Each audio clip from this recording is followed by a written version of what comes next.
டிசபிலிட்டியில் முக்கியமான ஒரு விஷயம் வந்து டிசபிலிட்டி டேக்ஸ் கிரெடிட்.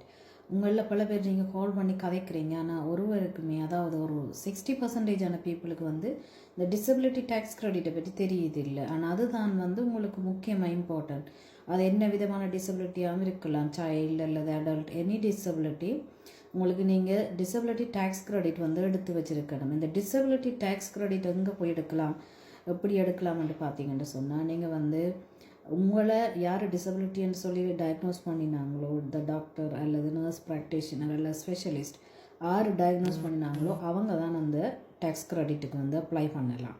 நீங்கள் அக்கௌண்டனோ சோஷியல் ஒர்க்கரோ அவங்கள்ட்ட போய் அப்ளை பண்ண இயலாது. ஏனெண்டா டாக்டர் தான் அந்த ஃபார்ம் நிரப்ப வேணும். அதில் கேட்கப்பட்ட கேள்விகள் வந்து உங்களோட பேசிக் கொஷன்ஸும் அதோட வந்து உங்களோட மெடிக்கல் என்ன உங்களுக்கு ப்ராப்ளம் இருக்கோ அது சம்மந்தமான கேள்விகள் தான் அதில் இருக்குது. அதை டாக்டர் எழுதி வந்து சிஆர்ஐக்கு வந்து சப்மிட் பண்ண வேணும்.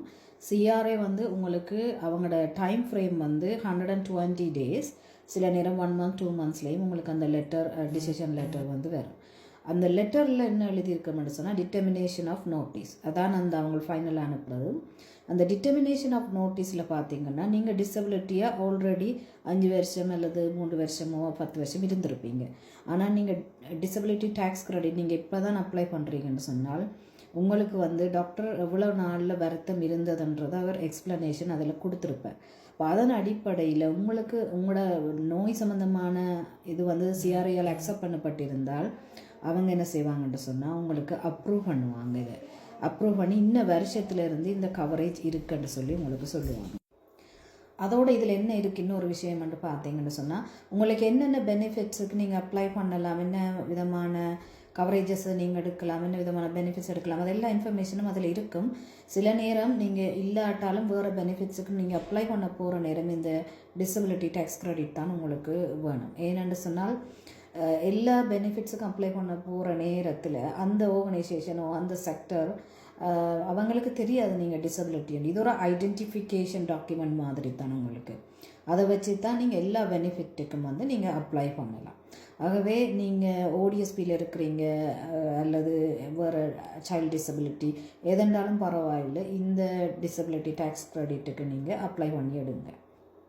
ஸோ இன்னொரு விஷயம் இதில் என்னென்று பார்த்தீங்கன்னு சொன்னால் இதில் இருக்கிற மிகப்பெரிய பெனிஃபிட்ஸ் என்னென்று பார்த்தீங்கன்னா இந்த டிசபிலிட்டி டேக்ஸ் கிரெடிட் நீங்கள் எடுத்தீங்கன்னு சொன்னால் உங்களுக்கு பேக் டேட் பண்ணி அவங்க சொல்லுவாங்க இந்த 2021 2022 உங்களோட டிசபிலிட்டி கன்சிடர் பண்ணுறீங்கன்னு சொல்லி.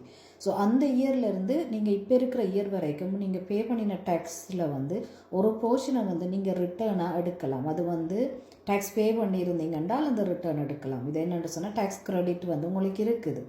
ஸோ இந்த டேக்ஸ் கிரெடிட்டை பற்றி ஒரு டீட்டெயிலான வீடியோ நான் இன்னொரு வீடியோவில் நான் போடுறேன். அது கொஞ்சம் லாங் டாபிக். ஸோ ஆகவே இந்த ஃபார்ம் வந்து நீங்கள் வந்து கட்டாயம் சப்மிட் பண்ணுங்கள். நீங்கள் இதால் எனக்கு என்ன பெனிஃபிட் வரும்னு யோசிக்காதீங்க. ஏனென்றால் இந்த டேக்ஸ் கிரெடிட்டை நீங்கள் ஃபேமிலி மெம்பர் எக்ஸ்டெண்டட் ஃபேமிலி மெம்பரை கூடி யூஸ் பண்ணி நீங்கள் ரிட்டர்ன் எடுக்கலாம். உங்களுக்கு நீங்கள் இன்கம் டேக்ஸ் பே பண்ணாமல் இருந்தாலும் நீங்கள் worry பண்ண தேவையில்லை. சரியா? இந்த டிசபிலிட்டி டேக்ஸ் கிரெடிட் ஃபார்ம் என்ன நம்பர்ன்னு பார்த்தீங்கன்னா T2201 disability tax credit. So இது நீங்கள் கூகுளில் இப்படி சர்ச் பண்ணலாம். சர்ச் பண்ணிங்கன்னு சொன்னால் அந்த பிடிஎஃப் வரும். அந்த பிடிஎஃப்பை நீங்கள் டவுன்லோட் பண்ணி பிரிண்ட் பண்ணிவிட்டு போகலாம் டாக்டர்கிட்ட. அப்படி இல்லைன்னு சொன்னால் நீங்கள் டாக்டரே அவங்களே வச்சுருப்பாங்களா, அவங்கள்ட்டையும் நீங்கள் கேட்கலாம். அதுவும் உங்களுக்கு கஷ்டமாக இருந்தால் நீங்கள் வந்து கவுண்டன்ட்டை கேட்டாலும் அவரும் அந்த ஃபார்மை வந்து உங்களுக்கு தரலாம். நீங்கள் அதை எடுத்துக்கொண்டு டாக்டர்கிட்ட போய் நிரப்பலாம். ஸோ சில பேர் வந்து நீங்கள் என்னட்ட சொல்கிறீங்க என்னென்னு சொன்னால் இந்த டாக்டர் சொல்கிறார் வந்து நான் வந்ததுக்கு அப்ளை பண்ணல, நான் எலிஜிபிள் இல்லைன்னு சொல்லி.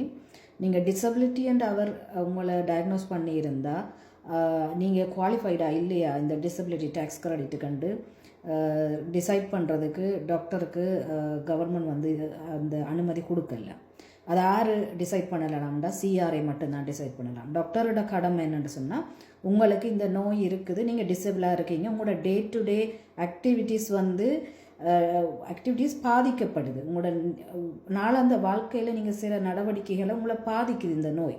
இதுதான் டாக்டர் அங்கே எழுத வேண்டியதை ஒழிய டாக்டர் வந்து டிசைட் பண்ணல நீங்கள் குவாலிஃபைடு இல்லைன்னு சொல்லி. ஆகவே நீங்கள் டாக்டர்கிட்ட சொல்லுங்கள், இதை நீங்கள் என்ன எனக்கு வருத்தம்னு நீங்கள் டயக்னோஸ் பண்ணினீங்களோ அதை நீங்கள் எழுதி அனுப்புங்கன்னு சொல்லுங்கள். அவங்க கட்டாயம் எழுதி அனுப்புவாங்க. அப்படி யாராவது டாக்டர் உங்களை சொன்னாங்க நீங்கள் குவாலிஃபை இல்லை எழுதி அனுப்ப முடியாண்டா நீங்கள் வேறு டாக்டரை அப்ரோச் பண்ணி இந்த ஃபார்மை நிரப்பி நீங்கள் அனுப்பினீங்கன்னு சொன்னால் சிஆர்ஐ வந்து உங்களுக்கு வந்து டிட்டர்மினேஷன் என்னன்னு சொல்லி அனுப்புவாங்க. இதில் இன்னொரு விஷயம் இருக்குது என்னென்னு சொன்னால் இந்த ஃபார்மை நீங்கள் அனுப்புகிறீங்க ஆனால் அதில் அப்ரூவ் பண்ணப்படலை என்று சொல்லி வச்சுக்கொள்ளுங்க. சில நேரம் அப்ரூவ் பண்ணாது. அப்படி அப்ரூவ் பண்ணாட்டி அவங்க என்ன ரீசன்ன்றதையும் அனுப்புவாங்க.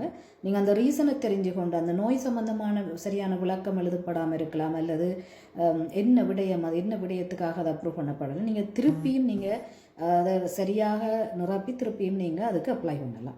ஆகவே இந்த சந்தர்ப்பத்தை நீங்கள் விடாதீங்க. இதுதான் வந்து முக்கியமான ஒரு டாக்குமெண்டேஷன். உங்களுக்கு டிசபிலிட்டி இருக்குன்றதுக்கு இந்த டாக்குமெண்டேஷனை வச்சு தான் நீங்கள் மற்ற பெனிஃபிட்ஸ் எல்லாம் அப்ளை பண்ண வேணும். நான் இதை திருப்பி சொல்கிறேன்னுடா உங்களில் பல பேர் வந்து பேசுகிறீங்க இந்த டிசபிலிட்டி டேக்ஸ் கிரெடிட்ன்ற ஒரு விஷயம் இருக்குன்றே தெரியாமல் 15-20 வருஷம், சில பேர் 30 வருஷமும் டிசபிலிட்டியில் இருந்துருக்குறீங்க. ஸோ இதை வச்சு தான் நீங்கள் மற்ற பெனிஃபிட்ஸ் எடுக்கலாம். உங்களுக்கு ஓடிஎஸ்பி வரலாம், பட் வேறு பெனிஃபிட்ஸ் எடுக்கிறதா இருந்தால் இந்த டாக்குமெண்டேஷன் உங்களுக்கு கட்டாயம் தேவை. ஆகவே உங்களுக்கு இந்த இன்ஃபர்மேஷன் தேவையாக இருந்தால் எனக்கு வந்து டிடிசி என்று சொல்லி டேக்ஸ் அந்த கமெண்ட் பண்ணுங்கள், என் பக்கத்தை ஃபாலோ பண்ணிவிட்டு நான் உங்களுக்கு அந்த இன்ஃபர்மேஷனை நான் அனுப்பி வைக்கலாம். ஸோ இன்றைய நாள் எல்லாருக்கும் நல்ல நாளாக அமைய வாழ்த்துக்கள். நன்றி.